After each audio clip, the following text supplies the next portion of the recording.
আসসালামু আলাইকুম। কেমন আছেন সবাই? আশা করি আল্লাহর মতো সবাই খুব ভালো আছেন। আমি আজকে আপনাদের তৈরি করে দেখাবো গাজরের হালুয়া। ঘরে থাকা অল্প উপকরণ দিয়ে আপনারা এই গাজরের হালুয়াটা তৈরি করে নিতে পারবেন। গাজরের হালুয়ার তৈরির প্রসেসটা কিন্তু খুব সহজ। আপনারা চাইলে যে কোনো সময় খুব সহজেই এই গাজরের হালুয়া তৈরি করতে পারেন। আপনারা কেউ যদি এখনও গাজরের হালুয়াটি পারফেক্ট তৈরি করতে না পারেন, তবে আমার এই ভিডিওটি না কেটে সম্পূর্ণ দেখবেন। আশা করি আপনাদের খুব উপকারে আসবে। গাজরের হালুয়া তৈরি করার জন্য এখানে আমি গাজর নিয়েছি 800 গ্রাম। গাজরগুলোকে আমি প্রথমে ছিলে ধুয়ে একদম পরিষ্কার করে কেটে নিয়েছি। এখন আমি নর্মাল তাপমাত্রার লিকুইড দুধ দিয়ে এই গাজরগুলোকে ব্লেন্ড করে নিচ্ছি। গাজরগুলো ব্লেন্ড করে না হয়ে গেল, এখন আমি একটা বাটিতে এটা ঢেলে নিলাম। আমি এখন এটা চুলায় দিয়ে দিব। চুলায় এখন একটা ফ্রাই প্যান দিয়ে দিলাম। এই ফ্রাই প্যানটা গরম হয়ে আসলে আমি এখন এর মধ্যে ব্লেন্ড করা গাজরগুলো ঢেলে দিচ্ছি। এখন আমি এই গাজরের হালুয়াটা মিডিয়াম হিটে ভেজে নিব। আপনারা কিন্তু খেয়াল করেছেন, আমি কিন্তু এর মধ্যে এখনও কোনো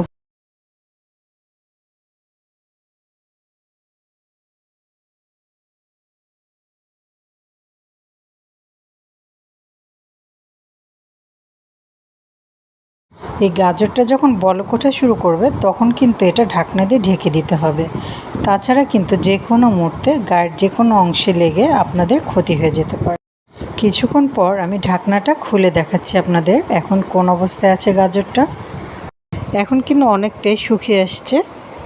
এখন আমি আবার কিছুক্ষণ নিচ থেকে একটু নেড়ে চেড়ে দিয়ে আবারও এটাকে ঢেকে দিব। দেখুন এটা অনেকটাই কিন্তু শুকিয়ে আসছে। এখন আমি এর পর্যায়ে দিয়ে দিচ্ছি ব্লেন্ড করা চিনি। আমি কিন্তু চিনিটা দানাদার দিব না, কারণ এতে করে দেখা যাবে পানির পরিমাণটা বেশি ছেড়ে দিবে। ব্লেন্ড করে চিনি দিলে এর মধ্যে থেকে পানির পরিমাণটা কম বের হয়।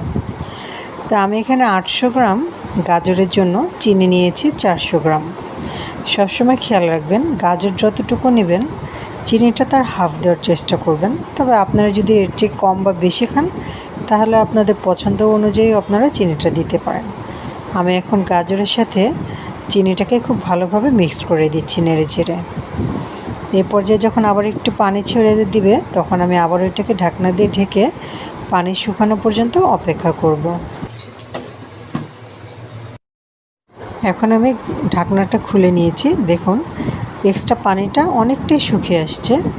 এখন আমি এ পর্যায়ে দিয়ে দিব এর মধ্যে আগে থেকে আমি কাজু বাদাম কুচি করে রেখেছিলাম। এটা আমি দিয়ে দিচ্ছি 1 টেবিল চামচ। এটা দেওয়াতে কিন্তু অনেক সুন্দর স্ট্রং একটা স্মেল বের হবে। এতে করে গাজরের হালুয়াটা খেতে কিন্তু আরও বেশি সুস্বাদু লাগবে।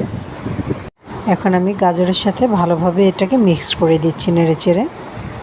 বাদামটা মেশানো হয়ে গেলে এখন আমি এর মধ্যে দিয়ে দিচ্ছি আধা চামচ পরিমাণ এলাচের গুঁড়া। এটাকে আমি ভিতরের অংশটা বেটে একদম মিহি করে নিয়েছি, উপরের অংশটা ফেলে দিয়েছি। এখন গাজরের সাথে এটাকে ভালোভাবে মিক্সড করে দিচ্ছি। কুচি করা বাদাম এবং এলাচ গুঁড়া যখন ভালোভাবে মিক্সড হয়ে যাবে তখন আমি এই পর্যায়ে দিয়ে দিচ্ছি 1/4 কাপ গুঁড়া দুধ। এই গুঁড়া দুধটা দেওয়ার পর আবারও ভালোভাবে নেড়ে চেড়ে আমি গাজরের সাথে মিক্সড করে দিচ্ছি। এই গুঁড়া দুধটা দেওয়ার কারণে কিন্তু ঘ্রাণটাও যেমন সুন্দর আসবে এবং হালুয়াটা জমাট বাঁধতেও কিন্তু অনেকটা সাহায্য করবে। দেখতেই পাচ্ছেন হালুয়াটা কিন্তু একদম শুকিয়ে আসছে। এটা আরও কিছুক্ষণ কিন্তু নেড়ে চেড়ে একদম টাইট করতে হবে। এখন আমি এর মধ্যে দিয়ে দিব 3 টেবিল চামচ ঘি।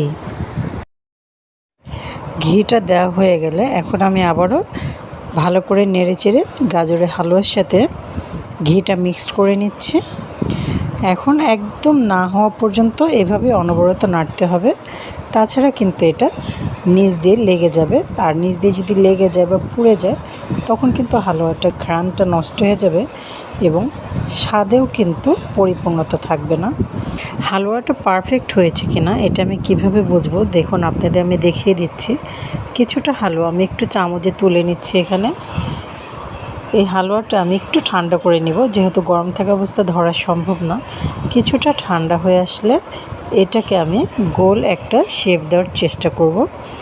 যদি এই শেপটা সম্পূর্ণভাবে হয়ে যায় তাহলে আমি বুঝতে পারবো যে হ্যাঁ হালুয়াটা পারফেক্ট রেডি।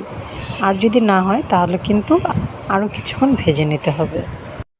কিছুটা ঠান্ডা হয়েছে, দেখুন আমি আপনাদের এখন দেখাচ্ছি।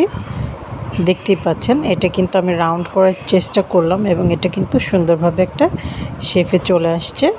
তার মানে এখন এটা পারফেক্টভাবে রেডি। এই পর্যায়ে আমি হালুয়াটা চুলা থেকে নামিয়ে নিব। হালুয়াটা চুলা থেকে নামিয়ে এখন একটা বাটিতে আমি নামিয়ে নিচ্ছি।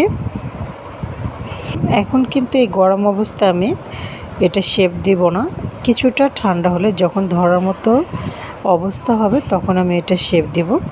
তো হালুয়াটা ধরার মতো ঠান্ডা হয়ে আসছে, দেখুন আমি হাতে একটু ঘি নিয়েছি কিছুটা।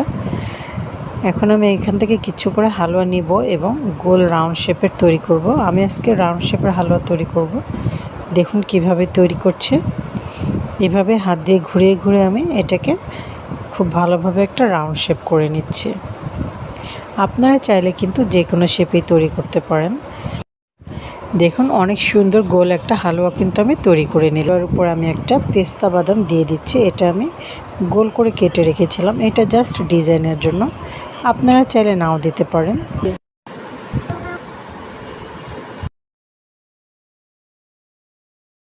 আজকে আমার গাজরের হালুয়ার রেসিপি আপনাদের কাছে কেমন লাগলো অবশ্যই আমাকে জানাবেন। যদি ভালো লেগে থাকে নতুন নতুন আরও ভিডিও পেতে আমার চ্যানেলকে সাবস্ক্রাইব করে আমার পাশে থাকবেন। সবাই ভালো থাকবেন, সুস্থ থাকবেন। আল্লাহ হাফিজ।